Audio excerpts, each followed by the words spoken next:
Hello friends, this is Sharifa and welcome to the study point official CTET Bengali. সবাইকে নমস্কার জানিয়ে শুরু করছি আজকের ক্লাস। সো ফ্রেন্ডস, আজকে আমি আলোচনা করতে যাচ্ছি 2014 সেপ্টেম্বর মাসের যেটা সিটেট অনুষ্ঠিত হয়েছিল সেটার পেপার 1 এর ল্যাঙ্গুয়েজ 1। তো চলো দেখে নি কোয়েশ্চেনগুলো। তো দেখে নিচ্ছি প্রথমটি কোয়েশ্চেন। দেখো, শ্রেণীকক্ষ পাঠ্য বিষয় চিত্রলেখ, যাকে গ্রাফিক্স বলা হয়, চলচ্চিত্র যেটাকে অ্যানিমেশন বলা হয়, এবং ধ্বনির একীকরণ কোন বিষয়ে সর্বাপেক্ষা গ্রহণযোগ্য? এই যে শ্রেণীকক্ষ বাচ্চাদের যে কোনো বিষয় বোঝাতে পাঠ্য বিষয় থাকবে, সঙ্গে চিত্রলেখ থাকবে এবং চলচ্চিত্র থাকবে, সঙ্গে কিন্তু ধ্বনিও থাকবে। এই প্রত্যেকটা বিষয় কি করা হবে? একীকরণ করা হবে, একসঙ্গে বাচ্চাদের কি করা হবে? শেখানো হবে একটু একটু করে। এবার এটাকে মানে কোন বিষয়ে সর্বাপেক্ষা গ্রহণযোগ্য এটাকে কি বলা হবে? দেখো, বহুধা মাধ্যম। বহুধা মাধ্যম হচ্ছে যে মাধ্যমের দ্বারা চারিদিকের এই যে সমস্ত কিছু কি করা হয়, এখানে একগোট করে বাচ্চাকে শেখানো হয়। তারপরে হচ্ছে তোমার নীতি শিক্ষামূলক বর্ণনা। এখানে কিন্তু শিক্ষার কোনো ধরনের নীতি নিয়মের কথা বলা হয়নি, সুতরাং 2 নম্বর অপশন হচ্ছে না। 3 নম্বরে অনুসন্ধানমূলক শিক্ষা। এখানে কিন্তু বাচ্চারা কোনো ডিসকভারি বা এরকম কিছুর সঙ্গে জড়িত নেই, সুতরাং 3 নম্বরও হবে না। 4 নম্বরে পাঠ্য বিষয়গত বিশ্লেষণ। এখানে কিন্তু পাঠ্য বিষয় আছে, ঠিকই আছে, কিন্তু পাঠ্য বিষয়ের সঙ্গে চিত্রলেখ, চলচ্চিত্র এবং ধ্বনির যেটা একীকরণ, মানে একসঙ্গে গোট করে বাচ্চাকে কি করানো হচ্ছে? পড়ানো হচ্ছে। সুতরাং এখানে 4 নম্বরটিও হবে না, সরাসরি অপশন নাম্বার 1 বহুধা মাধ্যম ইজ দ্য রাইট আনসার। দেখে নিচ্ছি দ্বিতীয়টি কোয়েশ্চেন। এখানে বলা হচ্ছে চতুর্থ শ্রেণীতে দ্বিতীয় ভাষা শিক্ষণ প্রক্রিয়ার ভাষা নির্বাচনের সময় কোন নীতিটি গ্রহণযোগ্য? এবার দেখো, যখন চতুর্থ শ্রেণীতে শিক্ষক শিক্ষার্থীদের একটা দ্বিতীয় ভাষা শেখাবে, সেই ক্ষেত্রে এখানে 4টি বিষয় দেওয়া আছে, বেশি কোনটা গ্রহণযোগ্য। তো দেখো, বিষয়টিতে উত্তরে প্রত্যাশিত শব্দ সংখ্যা নাকি প্রাসঙ্গিকতা, যেটা ভাষা শেখাবে সেটার কি প্রাসঙ্গিকতার উপরে জোর দিতে হবে, নাকি সুসজ্জিত ভাষার ব্যবহার? এটা অবশ্যই হবে না, কারণ চতুর্থ শ্রেণীর বাচ্চা যখন একটা দ্বিতীয় ভাষা গ্রহণ করতে যাবে তখন কিন্তু প্রথমে সুসজ্জিতটা তারা কিন্তু করতে পারবে না, সুতরাং 3 নম্বর হবে না। বা অনিশ্চিত ভাষার ব্যবহার, এটা কিন্তু হচ্ছেই না, কারণ এখানে অনিশ্চিত ভাষার কথা বলা হচ্ছে, সুতরাং 4 নম্বরও হবে না। এবার দেখে নিচ্ছি, দেখো 1 নম্বর বিষয়টিতে উত্তরে প্রত্যাশিত যেগুলো শব্দ সংখ্যা থাকবে, এটার থেকে কিন্তু বেশি আমাদের প্রয়োজনীয় যেটা প্রাসঙ্গিকতা। আমরা যেটা একটা ভাষা শিখবো সেই ভাষাটার যদি প্রাসঙ্গিকতাটা বুঝতে পারি তাহলে কি হবে? সেই ভাষাটা গ্রহণ করতে বা শিখতে আমাদের খুব ইজি হবে। সুতরাং এখানে 2 নম্বর অপশনটা হয়ে যাবে আমাদের জন্য কারেক্ট আনসার। দেখে নিচ্ছি পরের কোয়েশ্চেনটা, ব্যাকরণ শিক্ষার মুখ্য উদ্দেশ্য কি? অবশ্যই আমরা শিক্ষার্থীদের কি করি? ব্যাকরণ শেখাই। সেটার মুখ্য উদ্দেশ্যটা আসলে কি? শিক্ষার্থীর বাচন দক্ষতার উন্নয়ন। তো দেখো, দেখা যায় শিক্ষার্থীরা যখন প্রথমত ব্যাকরণ শেখে না, তবুও কিন্তু তারা কি করতে পারে? নির্দিষ্ট কোনো বিষয়ের উপরে তাদের যেটা কথা বলার দক্ষতা সেটা কিন্তু হয়ে যায়, আপনা আপনি হয়ে যায়। সুতরাং 1 নম্বরটা হচ্ছে না। 2 নম্বর শিক্ষার্থীর স্মৃতি শক্তি বাড়ানো। অবশ্যই না, স্মৃতি শক্তিটা কিন্তু প্রথম থেকেই থাকে। আর আমরা জানি যে বাচ্চাদের কি করতে হবে? শিক্ষার্থীদের প্রসঙ্গক্রমে তাদের ব্যাকরণটা শেখাতে হবে। সুতরাং অনবরত ব্যাকরণ শিক্ষার জরিয়তে কিন্তু কোনোদিনও বাচ্চার স্মৃতি শক্তি বাড়ে না। 2 নম্বর অপশনও হচ্ছে না। 3 নম্বরে শিক্ষার্থীর সামগ্রিক দক্ষতার মূল্যায়ন। এই যে একটা বিষয় যে ব্যাকরণটা আছে, এটা দিয়েই যে শিক্ষার্থীর সমস্ত দক্ষতাগুলো আমরা মূল্যায়ন করতে পারি? অবশ্যই কিন্তু পারি না, সুতরাং 3 নম্বরও হচ্ছে না। সরাসরি option number 4 is the right answer, যেখানে বলা হচ্ছে উচ্চারণ ও নির্ভুল ব্যবহারের উন্নতি সাধন। যখন আমরা জানি যে আমরা যেটা মৌখিক ভাষা বলি সেটা তো একরকম, কিন্তু যেটা লিখিত আমরা লিখবো, যে একটা বিষয় পড়েছি সেটা আমাদের পরীক্ষার খাতায় কি করতে হবে? প্রকাশ করতে হবে। এই ক্ষেত্রে পরীক্ষার খাতায় যেন তারা নির্ভুল যেটা ব্যবহার ব্যাকরণে সেটা করতে পারে, এবং উচ্চারণ যখন কথা বলবে তখন যাতে ভালো উচ্চারণটা, যে বিষয়টা পড়বে সেই বিষয়ে যাতে উচ্চারণটা ভালো আসে। সুতরাং 4 নম্বরটাই হচ্ছে আমাদের জন্য কারেক্ট আনসার। দেখে নিচ্ছে পরের কোয়েশ্চেনটা, সাম্প্রতিক কালে ব্যাকরণে কিসের উপর অধিক গুরুত্ব দেওয়া দেখা যায়? তো দেখো, সাম্প্রতিক কালে মানে হচ্ছে বর্তমান যে শিক্ষার্থীদের ব্যাকরণ শেখানো হয় সেই ক্ষেত্রে কিসের উপর বেশি গুরুত্ব দেয়? বিশুদ্ধ ব্যাকরণ শেখানোর উদ্দেশ্যে?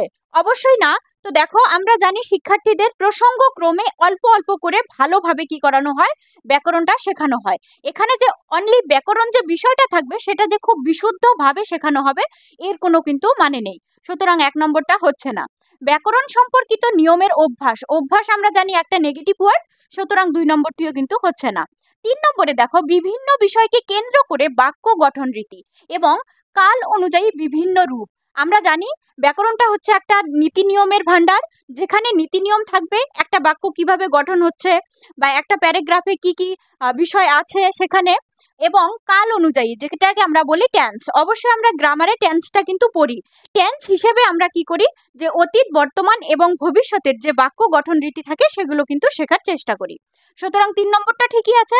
4 নম্বরে বলা হচ্ছে দ্বিতীয় ভাষা শিক্ষার প্রাথমিক পর্যায়ে ব্যাকরণ শেখানো। এবার দেখো, যখন একজন শিক্ষার্থী কেবলমাত্র একটা দ্বিতীয় ভাষা শিখতে চাচ্ছে, তাকে কি প্রথমেই ব্যাকরণটা শেখানো সঠিক হবে? অবশ্যই কিন্তু হবে না। সুতরাং 4 নম্বরটাও কিন্তু হচ্ছে না, আমাদের অ্যান্সার সরাসরি 3 নম্বর অপশনে হবে, যেখানে আমরা কি দেখতে পেয়েছি, বিভিন্ন বিষয়কে কেন্দ্র করে বাক্যর গঠন রীতিগুলো আমরা জানবো, এবং টেন্স অনুযায়ী বা কাল অনুযায়ী কি করব, আমরা বিভিন্ন রূপগুলো জেনে নেব। দেখে নিচ্ছি পরের কোয়েশ্চেনটা। পাঠ বিশ্লেষণের সময় একজন শিক্ষার্থী নিচের কোনটি করে? যখন একজন বাচ্চা একটা বিষয় পড়ে আর তারপর যখন সে বিশ্লেষণ করে, এর থেকে কোনটা করার চেষ্টা করে? তো দেখো, তথ্যগুলিকে একত্রিত অথবা সুবিন্যস্ত করার জন্য পড়ে বুঝতে চেষ্টা করে। অবশ্যই এটা অপশন ঠিকই আছে, যেখানে বাচ্চা কি করতে চায়, তথ্যগুলিকে একত্রিত করে, বিষয়টা পড়ে তার সারমর্মটা বুঝতে পারে এবং তার উপর কি করে, বুঝতে চেষ্টা করে এবং তথ্যগুলিকে একত্রিত করে। তারপর দেখো 2 নম্বরে, মূল বিষয় ধারণা বা সারমর্ম বোঝার জন্য পাঠ্য বিষয়টি বারবার দেখতে থাকে। এই যে বারবার, যেটা এটা কিন্তু একটা নেগেটিভ ওয়ার্ড, সুতরাং 2 নম্বরটি কিন্তু হচ্ছে না। অসংলগ্ন বর্ণনা থেকে কোনো বিশেষ তথ্য মনোযোগ সহকারে খুঁজতে চেষ্টা করে। এক্ষেত্রে খোঁজাটা যদিও একটা পজিটিভ ওয়ার্ড, কিন্তু তোমরা দেখো অসংলগ্ন বর্ণনা, আমরা জানি বর্ণনাটা একটা নেগেটিভ ওয়ার্ড, কিন্তু অসংলগ্ন বর্ণনা বলে কোনো বর্ণনা নেই এখানে। যদি থাকতো যে স্পষ্ট বর্ণনা, তাহলে কিন্তু এটা সঠিক হতো। সুতরাং 3 নম্বরটিও হচ্ছে না। পড়ার পর প্রাসঙ্গিক তথ্যগুলি গুছিয়ে লেখার চেষ্টা করে। অবশ্যই না, একজন শিক্ষার্থী যখন পাঠ বিশ্লেষণ করবে তখন কিন্তু সে গুছিয়ে লেখার চেষ্টা করবে না। সে কি করবে, এই যে তথ্যগুলোকে একত্রিত করবে এবং সারমর্মটাকে বুঝতে চেষ্টা করবে। সুতরাং 1 নম্বরটা হয়ে যাচ্ছে আমাদের জন্য কারেক্ট আনসার। দেখে নিচ্ছি পরের কোয়েশ্চেনটা। দ্বিতীয় শ্রেণীর শিক্ষার্থীরা পাঠ্য বিষয়ের কোন স্তর পর্যন্ত নিজে পড়ার যোগ্যতা অর্জন করেছে তা নির্ধারণ করতে শিক্ষক শিক্ষিকাদের নিচের কোন বিষয়টি লক্ষ্য করতে হবে? তো দেখো, এখানে বলা হচ্ছে দ্বিতীয় শ্রেণীর শিক্ষার্থীরা যখন নিজে কি করতে পারছে, পড়ার যোগ্যতাটা অর্জন করেছে, মানে যে কোনো বিষয় তাদেরকে দিলে তারা কি করতে পারছে, পড়তে পারছে, তা নির্ধারণ করতে এই যে শিক্ষক শিক্ষার্থীদের নিচের কোন বিষয়টি লক্ষ্য করতে হবে? তো দেখো, যেহেতু কে ছোট বাচ্চা, সেই হিসেবে আমাদের কি করতে হবে, এখান থেকে 4টে অপশন থেকে একটা বেছে নিতে হবে। সংযোগ স্থাপনের জন্য সর্বনাম এবং সংযোজনমূলক অব্যয়ের ব্যবহার। এবার কথা হচ্ছে, সর্বনাম আর সংযোজনমূলক অব্যয় হচ্ছে, এটা কিন্তু আমাদের ব্যাকরণের পড়া। সুতরাং যেহেতু কে দ্বিতীয় শ্রেণীর বাচ্চা, তো আমরা কি করব না, তাদের কিন্তু তখনই গ্রামারটা শেখাবো না। সুতরাং 1 নম্বরটা হচ্ছে না। বর্ণনার সাথে অনুচ্ছেদটির গঠনগত বৈশিষ্ট্যকে মেলানো। অবশ্যই দেখো, যদিও এই বাক্যগুলো ঠিকই আছে, কিন্তু যেহেতু কি দ্বিতীয় শ্রেণীর বাচ্চা, সেগুলো কিন্তু আমরা খাটাতে পারছি না। যে যে অনুচ্ছেদটা পড়তে দিয়েছি সেটার সঙ্গে গঠনগত বৈশিষ্ট্য মেলাতে হবে, তারা কিন্তু এতটুক মানে ওপরের স্টেপের কথাগুলো বুঝতে পারবে না, যেহেতু কি তারা ছোট। সুতরাং 2 নম্বরটা হচ্ছে না। অনুচ্ছেদটির সারমর্মের উপস্থাপনা, তারা কিন্তু সামারি যেটাকে বলা হয় বা সারমর্ম, সেটাও কিন্তু উপস্থাপনা করতে পারবে না। সুতরাং 3 নম্বরটিও হচ্ছে না। 4 নম্বরে, ছাপার অক্ষরগুলি চিনতে এবং যেখানে অসুবিধা হবে সেখানে আঙ্গুলের সাহায্য দেখাবে। তারা কি করবে, ছাপার অক্ষরগুলি, যে এই যে অক্ষরগুলি পড়তে পারছে, সুন্দরভাবে পড়তে পড়তে যাবে, যখন তাদের অসুবিধা হবে তখন কি করবে, আঙুল দিয়ে কিন্তু দেখিয়ে দিবে। অবশ্যই এই গুণটা কিন্তু দ্বিতীয় শ্রেণীর ছোট বাচ্চাদের অবশ্যই দেখা যায়। সুতরাং এখানে 4 নম্বর অপশনটি হয়ে যাবে আমাদের জন্য কারেক্ট আনসার। দেখে নিচ্ছি পরের কোয়েশ্চেনটা। শিক্ষার্থীদের মূল্যবোধ ও আচরণ মূল্যায়নের ক্ষেত্রে অত্যন্ত প্রয়োজনীয় হলো, আমরা 4টি অপশন প্রথমে দেখে নেব, তারপরে অ্যান্সারটা দেখব। দেখো, ঐকিক মূল্যায়ন, যেটাকে ইউনিট টেস্ট বলা হয়, ইউনিট টেস্টের দ্বারা কি একটা বাচ্চার মূল্যবোধ ও আচরণের মূল্যায়ন করতে পারি, নাকি পার্বিক মূল্যায়ন, যেটাকে সাবমেটিভ টেস্ট বলে? এটা অবশ্যই হবে না, কারণ দেখো সাবমেটিভ টেস্টটা হচ্ছে তোমার বছরের শেষে যেটা লাস্ট এক্সাম নেওয়া হয়, সেটাকেই বলা হয় সাবমেটিভ টেস্ট। সংশ্লিষ্ট অন্যান্য ঘটনার নথি, যেটাকে অ্যানেকডোটাল রেকর্ড বলা হয়, এবং 4 নম্বরে আছে দায়িত্বপ্রাপ্ত কার্যের বিবরণ, যেটাকে পোর্টফোলিও বলা হয়।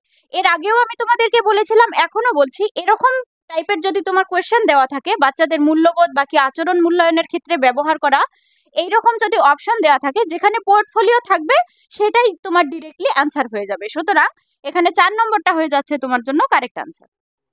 দেখে নিচ্ছি পরের কোয়েশ্চেনটা, জানা অজানা বিভিন্ন বিষয়ের আলোচনায় অংশগ্রহণ এবং ফলপ্রসূ উপস্থাপনা এই দুটি ক্রিয়াকলাপের জন্য কি প্রয়োজন?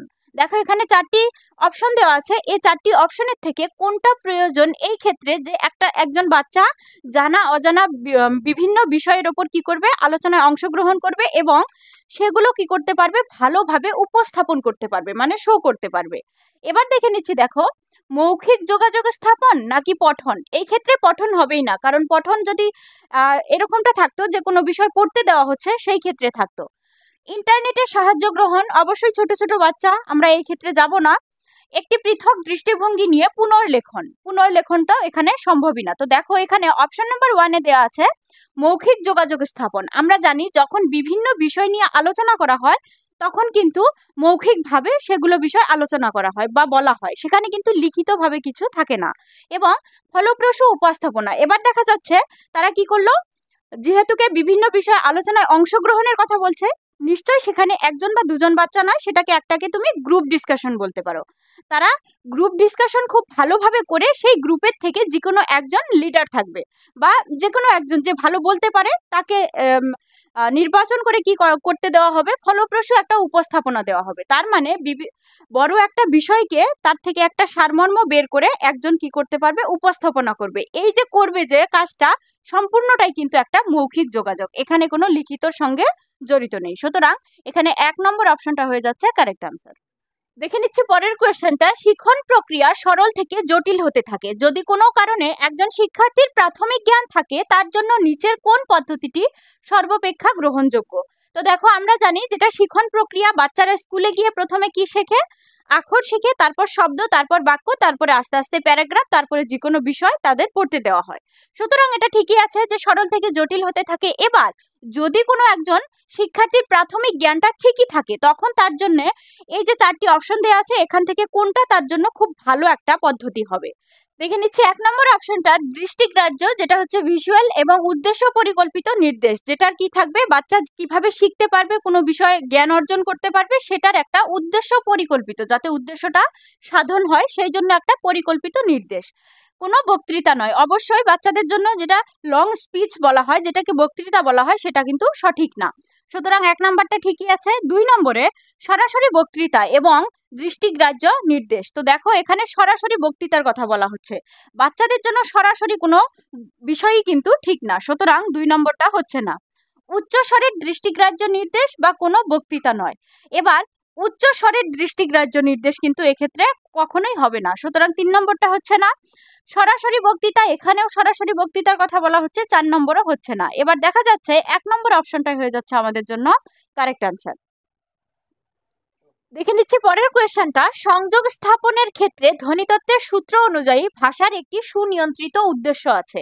এর অর্থ ভাষা ব্যবহারের মাধ্যমে সংযোগ স্থাপন, নাকি গ্রাম্য উচ্চারণগুলি অনুকরণ, নাকি ভাষা ব্যবহারের মাধ্যমে শেখা ও নতুন কিছু জানা, নাকি ভাষা ব্যবহারের মাধ্যমে অন্যের আচরণ নিয়ন্ত্রিত করা। এবার দেখো যে সংযোগ স্থাপনের ক্ষেত্রে মানে একটা বাক্যের সঙ্গে আরেকটা বাক্যের সংযোগ যেটা স্থাপন করা হয় সেটার কথা বলছে। তো ধ্বনিতত্ত্বের সূত্র আমরা জানি, ধ্বনিতত্ত্ব মানে হচ্ছে যে একটা বাক্য পড়তে তুমি কি ধ্বনি উচ্চারণ করতে পারছো, সেই সূত্র অনুযায়ী ভাষার একটি কি থাকে, সুনিয়ন্ত্রিত একটা উদ্দেশ্য থাকে। এর সরাসরি আনসারটা হয়ে যাচ্ছে তোমার অপশন নাম্বার 4, যেটাকে বলা হচ্ছে ভাষা ব্যবহারের মাধ্যমে অন্যের আচরণ নিয়ন্ত্রিত করা। সুতরাং এখানে 4 নম্বর অপশনটি হয়ে যাবে আমাদের জন্য কারেক্ট আনসার। দেখে নিচ্ছে পরের কোয়েশ্চেনটা, শ্রেণীকক্ষে খেলাধুলার মাধ্যমে ভাষাগত দক্ষতা অর্জনে শিক্ষার্থীদের জন্য যে বিষয়টি বাঞ্ছনীয়, এখানে 4টি বিষয় দেওয়া আছে, এখান থেকে কোনটা বিষয় বাঞ্ছনীয় এই ক্ষেত্রে যে বাচ্চারা কি করতে পারে, খেলাধুলার মাধ্যমে ভাষাগত দক্ষতা অর্জন করতে পারে। ঠিক আছে, তো দেখি অধিক সাহিত্য পাঠে উৎসাহিত করা। দেখো আমরা জানি যে পেডাগজিতে বাচ্চাকে উৎসাহিত করাটা ঠিকই আছে, কিন্তু অধিক সাহিত্য পাঠ, এমনিতে তো ছোট বাচ্চাদের সাহিত্য পাঠ তারা বেশি পছন্দ করে না, সেক্ষেত্রে অধিক থাকার জন্য কি হবে, এটা অপশন হচ্ছে না। প্রযুক্তিমূলক কার্যাবলী ব্যবহার, সেম কথা, যে যেহেতুকে আমরা প্রাইমারি সেকশনের পড়া পড়ছি, তো ছোট বাচ্চাদের আমরা যেটা প্রযুক্তিমূলক কার্যাবলী থাকবে সেগুলোর থেকে কি করব, আমরা একটু দূরেই রাখবো বাচ্চাদের। এবং দেখো এখানে মূল্যায়ন এবং অর্জিত জ্ঞানের মধ্যে সম্পর্ক স্থাপন, এই যে তারা পড়াশুনোগুলো করছে বা পড়াগুলো পড়ছে বা এই যে বিভিন্ন খেলাধুলো করছে, এই যে ভাষাগত দক্ষতাগুলো যে অর্জন করছে, এগুলো কি করছে এই জ্ঞানের মধ্যে।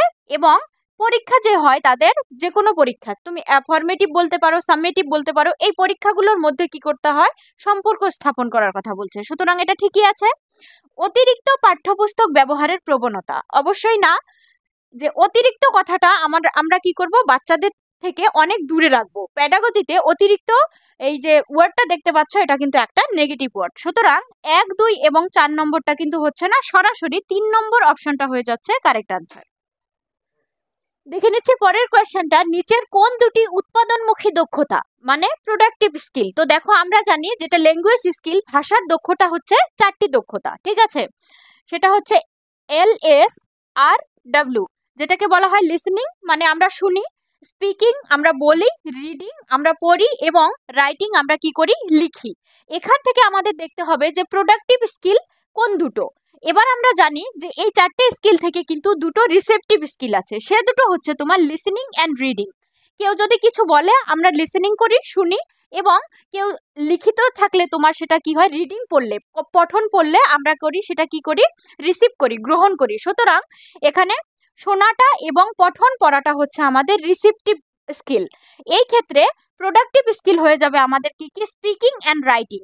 মানে কেউ কিছু যখন বলবে, মানে আমি যদি কিছু বলি সেখানে কি থাকবে, ক্রিয়েটিভিটি থাকবে, এবং কিছু যদি লিখতে চাই সেখানেও কিন্তু আমার ক্রিয়েটিভিটির দরকার আছে। সুতরাং আমরা এবার অপশনে দেখে নেব কোথায় কি আছে, স্পিকিং অ্যান্ড রাইটিংটা কোথায় আছে। তো দেখো, পঠন এবং লিখন অবশ্যই না, লিখন হচ্ছে একটা প্রোডাক্টিভ, আর পঠনটা হচ্ছে আমাদের রিসিপটিভ। সুতরাং 1 নম্বরটা হচ্ছে না।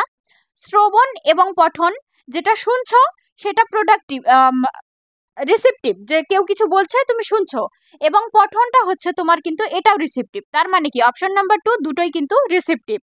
এবার শ্রবণটা কি, রিসিপটিভ, এবং বাচন যেটা বলছো সেটা কিন্তু একটা তোমার হচ্ছে, এটাও কিন্তু একটা রিসিপটিভ, মানে কেউ বলছে তুমি শুনছো। সুতরাং 1, 2, 3 হচ্ছে না। এক্ষেত্রে 4 নম্বর অপশনে তুমি দেখো, যেটা হচ্ছে বাচন এবং লিখন, মানে কেউ বলছে এবং লিখছে। এই যে বলাতেও ক্রিয়েটিভিটি থাকে এবং লিখতে গেলেও কিন্তু সেখানে ক্রিয়েটিভিটির দরকার। সুতরাং 4 নম্বরটা হয়ে যাবে আমাদের জন্য এটা প্রোডাক্টিভ স্কিল। দেখে নিচ্ছে পরের কোয়েশ্চেনটা, শিক্ষা ক্ষেত্রে কোন মাধ্যমটির অবদান সবচেয়ে বেশি। এখানে 4টি মাধ্যম দেওয়া আছে, এখান থেকে বেছে নিতে হবে শিক্ষা ক্ষেত্রে কোনটি মাধ্যম সবচেয়ে অবদানটা বেশি হবে। তো দেখো, দূরদর্শন আর হচ্ছে রেডিও, এটা কিন্তু একদমই একটা ভুল অপশন। দূরদর্শন বা রেডিও দিয়ে কিন্তু আমরা শিক্ষা ক্ষেত্রে কোনো সেরকম ভাবে বেশি অবদান করতে পারবো না। প্রক্ষেপিত মাধ্যম, যেটা প্রজেক্টিভ মিডিয়া, যেহেতুকে এখানে প্রজেক্টিভের কোনো কথা আসছে না, যে তুমি ছোট বাচ্চারা থাকবে সেখানে তাদের প্রজেক্ট করতে দেবে, এক্ষেত্রে কিন্তু তারা বিরক্তি পাবে। সুতরাং 2 নম্বরটা হচ্ছে না। এবার নমুনা ও লেখচিত্র, যেটাকে বলা হয় স্পেসিমেন্স অ্যান্ড চার্টস, আমরা জানি ছোট বাচ্চার ক্ষেত্রে আমরা কি ব্যবহার করি, লেখচিত্র।